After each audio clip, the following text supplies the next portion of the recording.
Bonjour à toutes et à tous. Tout d'abord, Eid Mubarak Saïd, une bonne fête de l'Aïd à toutes et à tous et merci de votre fidélité. N'oubliez pas de partager, de vous abonner évidemment. Quant à vos commentaires, et faire des pouces, c'est important parce qu'il y a quelques milliers de vues, mais les pouces ne suivent pas trop. C'est un geste facile, hein, dire vous aimez ou vous aimez pas, ouais, tout simplement. Voilà. Encore une fois, merci pour votre fidélité. La dernière vidéo m'a attiré quelques soucis, si j'ose dire, parce que il semblerait que critiquer certaines personnes, des vaches sacrées, comme ils font en Inde, ou des serpents sacrés, dont l'enrichissement est un peu douteux, dont les prises de position sont ultra douteuses, vouloir critiquer donc ces serpents ou ces vaches sacrées vous attire quelques injures. Alors moi, j'ai pas élevé les cochons avec tout le monde, je n'élève pas les cochons d'ailleurs, je n'élève pas la voix non plus, donc soyez mesurés dans vos propos, ne m'injuriez pas, restez polis et corrects, sinon allez sur des sites qui vous ressemblent pour être indécents et mal élevés. Alors, j'aimerais tout d'abord vous faire part d'une chose que tout le monde a dû entendre et vous faire sourire. C'est la chanson qui chante à la gloire du président algérien Abdelmajid Tebboune. C'est Aya Nakamura, qui est une star quasiment mondiale et qui a rendu un hommage inattendu, mais honnête, ça vient du cœur, où elle chante pour Tebboune en lui disant qu'il est porteur d'espoir et qu'elle lui demande de les faire rêver. C'était inattendu et cette chanson et ce soutien d'Aya Nakamura va en énerver quelques-uns. Elle est africaine aussi, donc il est normal aussi qu'elle rende compte à ce chef d'État qui est reconnu d'ailleurs comme étant un panafricain honnête et sincère. Et l'Algérie, pour son panafricanisme, l'a montré depuis très longtemps, notamment en épongeant la dette de plusieurs pays africains. Et ça, c'est resté dans le cœur des Africains. C'est d'ailleurs cette histoire, cet ADN de l'Algérie qui a fait qu'en 68, elle fut baptisée la Mecque des révolutions et des révolutionnaires. Et tous les grands révolutionnaires du monde sont venus là, à cet endroit, avec beaucoup d'Afro-Américains qui sont venus dans cet Alger formidable, d'ailleurs dont un livre a été écrit, l'auteur ne me revient pas, mais la Mecque des révolutions 68 fut le 68 de l'Afrique, et ça a été l'apothéose, si j'ose dire, aussi des révolutions.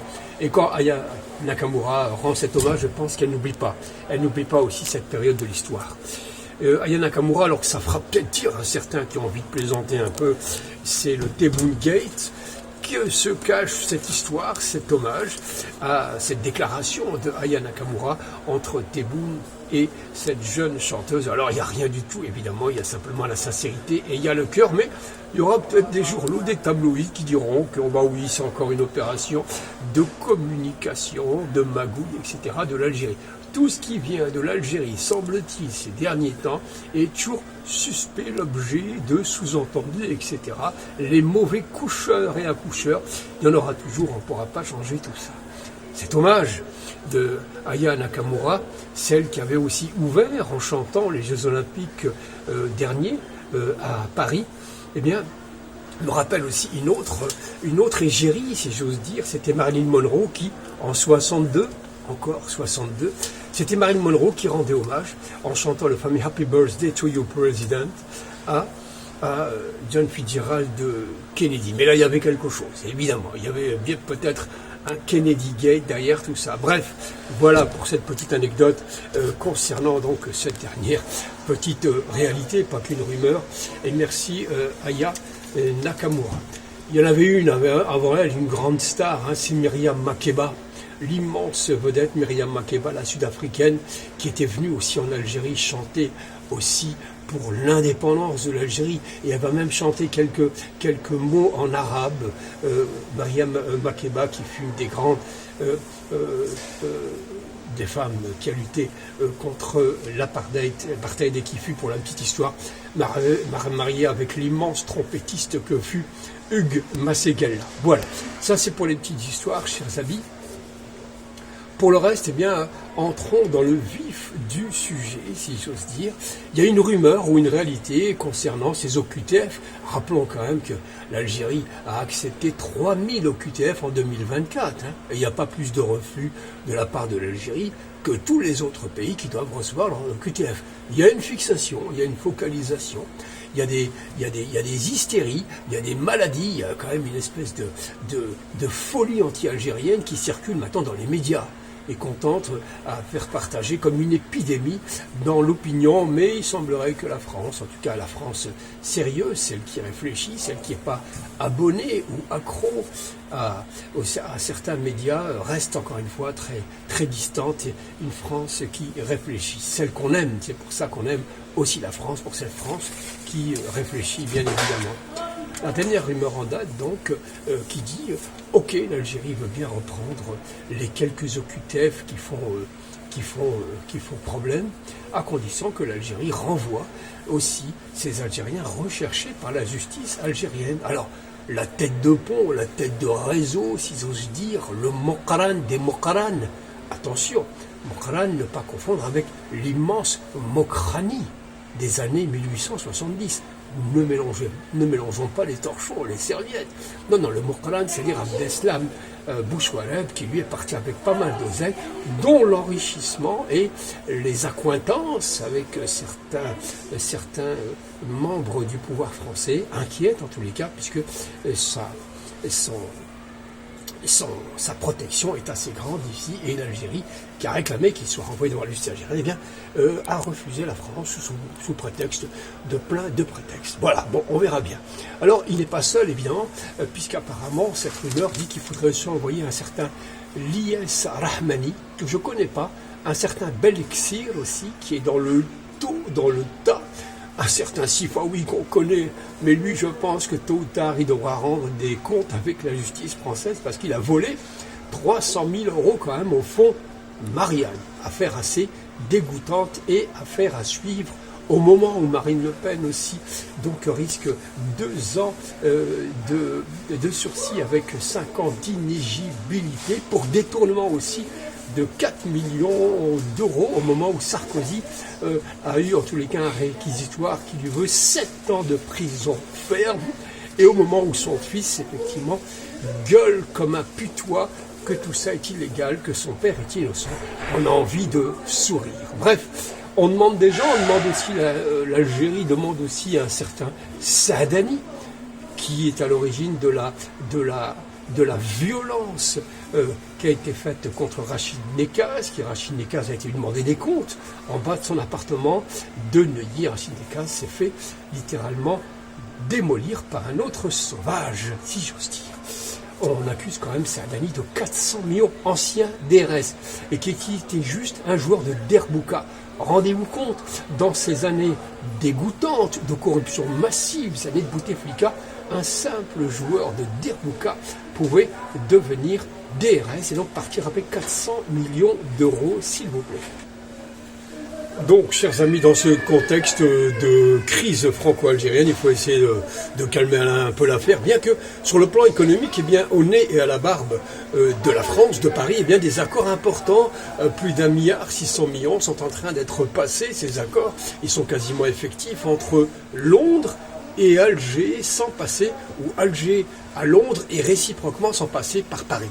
Pendant qu'on se chamaille sur les QTF, pendant qu'on essaie de diaboliser l'Algérie pour des prétextes souvent fallacieux et bidons, relevant de nostalgique, relevant de dettes mémorielles, etc., en rajoutant effectivement dans la balance, eh bien, l'Algérie reste lucide, les autres pays aussi attendent, la fameuse union de la communauté européenne, eh bien, ils n'hésitent pas effectivement à se piquer des marchés parce que seul compte l'argent dans ces affaires, et obnubilé, aveuglé par une espèce de haine de certains, par un Rotaillot qui s'excite lui carrément sur l'islam en balançant de façon opportuniste ou électoraliste à bas le voile, avec un dingue littéralement fou derrière, qui en rajoute un certain Manuel Valls, qui est c'est un peu le Chalgoumi franco-espagnol, il est à la France que Chalgoumi finalement est au Maghreb. C'est une espèce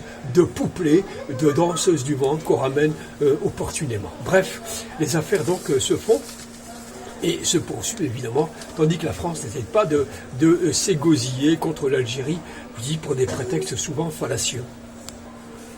Ces affaires deviennent tellement lourdingues de rivalité que même France 2 a déprogrammé récemment un documentaire qui montrait comment en 1956, eh bien, la France avait utilisé, du moins l'armée française avait utilisé, sous les ordres de Guy Mollet, qui était un algérianophobe infini, le pire peut-être, si j'ose dire, de ces 70 dernières années, eh bien, avait utilisé effectivement des gaz interdits par les conventions de Genève et tout le tralala. Ce documentaire qui devait montrer effectivement la dimension génocidaire de cette occupation, eh bien, a été déprogrammé. Alors, est-ce que c'était pour calmer les affaires? Est-ce que c'était des pressions qui venaient de la place Beauvau ou de l'Élysée? Ou d'ailleurs, je ne sais pas, c'était une sage décision ou pas. En tous les cas, ça a été une déprogrammation. Alors que dans d'autres contextes, d'autres documentaires liés à d'autres temps de l'histoire, eh bien, de ces documentaires, ils ne sont jamais censurés et passent régulièrement. Mais pourquoi pas? Mais pourquoi surtout celui concernant ces attaques au gaz et au gaz chimique contre l'Algérie ont été déprogrammées? C'est une véritable question à laquelle on peut se poser, chers amis. Rappelez dans ce contexte de violence que Victor Hugo écrivait dans un livre qui s'appelle Choses vues. Il écrivait, attention, Victor Hugo était pour la civilisation donc des sauvages que nous serions. En même temps, il était passionné, obnubilé par le prophète et l'islam, mais en même temps, il était persuadé aussi que nous étions des sauvages. Pour un homme de cette dimension intellectuelle, c'est curieux qu'il n'ait pas lu l'Antiquité de l'Afrique et de l'Afrique du Nord pour voir que des grands hommes ont existé, des grands écrivains qui ont fait la richesse de Rome, des grands hommes de Numidie, ont fait aussi la grandeur intellectuelle, politique de Rome, Caracalla, et bien d'autres ont fait partie de tout ça. Victor Hugo pensait que nous étions on avait besoin d'une civilisation, pourquoi pas. Bref, il écrira dans son livre Choses vues, la liberté et la démocratie vient de faire son entrée en Algérie sous la forme d'une guillotine. Il écrit ça en 1943. Et le premier guillotiné sera un certain Abdelkader Ben Dahman, qui sera le premier exécuté en février 1943 sur la place de Bab el-Oued. Les deux derniers guillotinés sont plus connus, c'était d'immenses résistants, ça a été Ahmed Zarban et Abdelkader Farraj, qui seront donc aussi exécutés à Alger. Les autres, ils seront assassinés par balle, peloton d'exécution, etc. Donc la violence était réellement là, et il faut encore la rappeler, chers amis. Avant de conclure, chers amis, je vous remercie encore une fois pour votre fidélité, merci pour les pouces, merci pour les commentaires, merci pour les partages, bien évidemment. J'aimerais conclure par deux choses, rendre hommage à un immense résistant algérien qui s'appelait Félix Louis Giraud, mort à l'âge de 95 ans, qui fut un des grands résistants aussi algériens, considéré comme algérien, qui a été inhumé en Algérie récemment à l'âge de 95 ans. L'hommage fait par sa fille est absolument émouvant, je vous invite à essayer de retrouver sur le net. Donc, paix à son âme, à ce merveilleux Félix Louis Giraud Colosi, qui avait participé à des opérations de sabotage, donc qui a fait œuvre de courage et donc de grande dignité, comme beaucoup d'autres grands Français, chers amis. Et pour conclure, les critiques qui sont en ce moment, mais ils sont courantes, en tout cas c'est un torrent de boue, si vous permettez, c'est un torrent de boue qui est déversé ça et là sur l'Algérie et sur l'islam, puis il y a une hystérie islamophobe aussi, n'oublions pas, il y a une dimension islamophobe derrière la critique sur l'Algérie. Bien, si on vous critique, j'aimerais vous rappeler ce qu'avait dit Patrice Lecomte à un certain Zemmour, qui avait critiqué son film, c'était il y a une dizaine d'années, je crois. Et Zemmour critiquait un film de Patrice Lecomte, le réalisateur, et il lui avait dit ceci. Et ceci peut servir à tous ceux qui aujourd'hui crachent sur l'islam et l'Algérie. Il lui avait dit ceci. Je vais vous raconter une anecdote. C'est ainsi que Patrice Lecomte répondait à Zemmour. C'est un concours de chant entre un corbeau et un rossignol. Les deux chantent, etc. Le jury n'arrive pas à les départager. Et on dit, tiens, le cochon, il y avait un porc qui était sur le côté là. On lui dit, tiens, tu vas venir et tu vas les départager. Le corbeau et le rossignol se remettent à chanter, et le cochon dit, oh, moi je pense que c'est le corbeau qui chante mieux. Et alors vous imaginez bien le rossignol dont l'âme et la nature est de chanter justement, est très triste. Et le jury lui dit, ah, tu es triste parce que tu as perdu, c'est pour ça que tu pleures. Et le rossignol leur répond, non, je pleure parce que j'ai été jugé par un porc et un cochon. Chaque fois que vous serez critiqué ou attaqué, rappelez-vous cette anecdote de Patrice Lecomte. Je vous remercie infiniment et je vous donne rendez-vous à très bientôt.